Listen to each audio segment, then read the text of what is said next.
उधर पति गया कमाने, इधर पत्नी की लाइफ में आ गया कोई और। 12 साल बाद पति घर लौटा तो प्रेमी संग मिल मौत के घाट उतारा। औरंगाबाद कई साल पहले पति कमाने हैदराबाद चला गया। पत्नी को उम्मीद थी कि पति बाहर कमाने गया है, वह कमाई का रुपए भेजेगा जिससे घर की माली हालत सुधर जाएगी, लेकिन ठीक इसका उल्टा हुआ। कई साल गुजर गए लेकिन कमाने गए पति ने सालों साल न पत्नी की कोई खैर खबर ली, न ही रुपए भेजे। इस दौरान साल 2 साल बीतने पर पत्नी ने भी पति के बारे में पता कर जानना चाहा कि आखिर वह हैदराबाद में कहाँ रह रहा है और क्या कर रहा है, लेकिन कुछ भी पता नहीं चल पाया। लिहाजा पत्नी ने दिल में यह मान लिया कि पति गुजर चुका है, तभी तो वह उससे एक फोन तक नहीं कर रहा है। पति का कुछ भी पता नहीं चलने से पत्नी का दिल नहीं लग रहा था और यही वजह रही कि पति की गैर मौजूदगी में वह गांव के एक शख्स को अपना दिल दे बैठी। उस शख्स से वह बेइंतहा मोहब्बत करने लगी और वह उसके घर में उसके साथ रहने लगा। उसी प्रेमी ने उसके बच्चों की शादी तक कराई। इसी बीच 12 साल बाद पिछले माह पति अचानक से घर लौट आया। घर लौटने पर उसने अपने ही घर में उस शख्स को पत्नी के साथ रहते देखा जो उसे नागवारा गुजरा।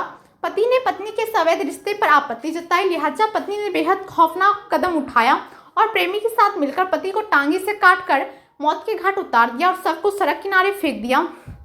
दरअसल यह मामला औरंगाबाद के बारून थाना क्षेत्र के धुरिया टोली भुइयां बिघा का है।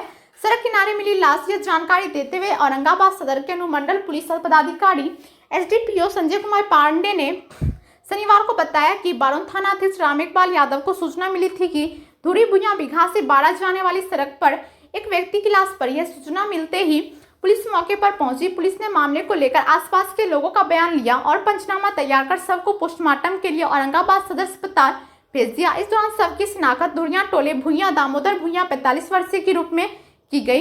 इस दौरान एफएसएल टीम ने घटनास्थल पर साक्ष्य संकलन भी किया। वहीं मामले को लेकर पुलिस ने मृतक के भाई का फर्द बयान पर प्राथमिकी दर्ज कर आगे की कार्रवाई में जुट गई। एसपी ने गठित की एसआईटी मामले की गंभीरता को देखते हुए औरंगाबाद के पुलिस अधीक्षक अम्बरीश राहुल ने एसडीपीओ के नेतृत्व में एक एसआईटी टीम गठित की। एसआईटी ने काम शुरू करते हुए घटना के 6 घंटे के अंदर ही पूरे मामले का उद्भेदन कर लिया। मामले में पुलिस ने मृतक की पत्नी कौशल्या देवी 40 वर्षीय उसके प्रेमी विजय राम को गिरफ्तार कर जेल भेज दिया। पत्नी व प्रेमी ने अपराध स्वीकार कर लिया। गिरफ्तारी के बाद पत्नी और उसके प्रेमी ने पुलिस के समक्ष अपना अपराध स्वीकार कर लिया। दोनों ने स्वीकार किया कि दामोदर भुइयां को रास्ते में हटाने के लिए ही साजिश के तहत टांगे से काटकर हत्या कर दी और घटना को आपराधिक करतूत का रूप देने के लिए सब को सड़क किनारे फेंक दिया। मामले में पुलिस ने उनके पास से हत्या में इस्तेमाल किए गए टांगे को भी बरामद कर लिया है। मामले में पुलिस आगे की कार्रवाई में जुट गई है। रहिया घाट की तरफ जाने वाली सड़क के बगल में गांव है धुरिया बिघा, वहाँ पे एक व्यक्ति का शव पड़ा हुआ है। इस सूचना पर तत्क्षण पुलिस टीम पहुँची, एफएसएल की टीम बुलाई गई थी। सीनियर पदाधिकारी पहुँचे वहाँ।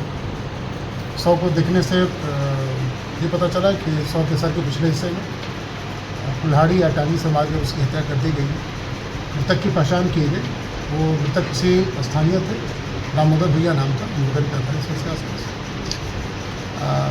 अनुसंधान क्रम में ये पता चला कि मृतक करीब 12 साल पहले अपने गांव से, मृतक शादीशुदा था, 3 बच्चियों का बाप था, कमाने के लिए हैदराबाद गया था लेकिन लौटा नहीं था। और इसी दरमियान उनकी जो पत्नी थी, उनका वह संबंध उसी गांव के एक व्यक्ति से हो गया था। और 12 साल बाद इसी साल मृतक लौटा था अपने गाँव होली के समय और अपने परिवार के साथ रह रहा था।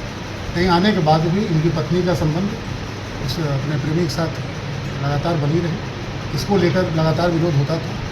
इसी से अपने पति को रास्ते से हटाने के लिए उस पत्नी ने अपने प्रेमी के साथ मिलकर एक योजना बनाई और इसी योजना को कार्यरूप देते हुए अभियुक्त विजय राम ने कुल्हाड़ी से मारकर दामोदर भुइयां की हत्या कर दी और फरार हो गए थे।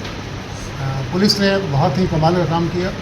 बहुत तीव्र गति से अनुसंधान प्रारंभ करते हुए इस घटना में शामिल अभियुक्त विजय राम और मृतक की पत्नी को गिरफ्तार किया गया। अभियुक्त ने अपने स्वीकारोक्ति बयान में अपने कांड में संलिप्तता स्वीकार की है और उनकी निशानदेही पे इस घटना में प्रयुक्त कुल्हाड़ी टांगी को भी जब्त किया गया है। एफएसएल टीम द्वारा सुसंगत साक्ष्य भी एकत्रित किया गया है और इसकी जाँच हम एफएसएल से भी कराएंगे। और बड़ा ही शानदार मामला है स्पीडी ट्रायल में और सज़ा दिलाने के लिए, जिसे रिकॉर्ड समय में हम लोग निष्पादित कर स्पीडी ट्रायल के माध्यम से अभियुक्तों को सज़ा दिलाएंगे। इस तरह की घटनाएं जो है आजकल जो है समाज में बढ़ रही है, क्या संदेश देना चाहिए? नहीं, ये तो मतलब इसको सामाजिक प्रदूषण आप कह सकते हैं। और ये सारी चीज़ें पहले संज्ञान में नहीं आती थी, लेकिन अब ये निचले तबके में भी इस उम्र में जाके भी इस तरह की अब प्रतिशोध और इस तरह की परिणति बड़ा ही दुखद है। इसमें समाज से भी आग्रह करते हैं कि समाज भी इसमें सकारात्मक प्रयास करे, इन सारी गंदगियों से समाज को मुक्त किया जा सके। और मृतक के भाई के आवेदन पे दोनों लोगों को नामजद अभियुक्त बनाया गया है। और वह चूँकि पति था, पति को अच्छा नहीं लगता था कि इनकी ब्याहता पत्नी के साथ कोई गैर आदमी गैर मर्द रहे पति की तरह। इसको लेकर बराबर तनातनी होती रहती थी।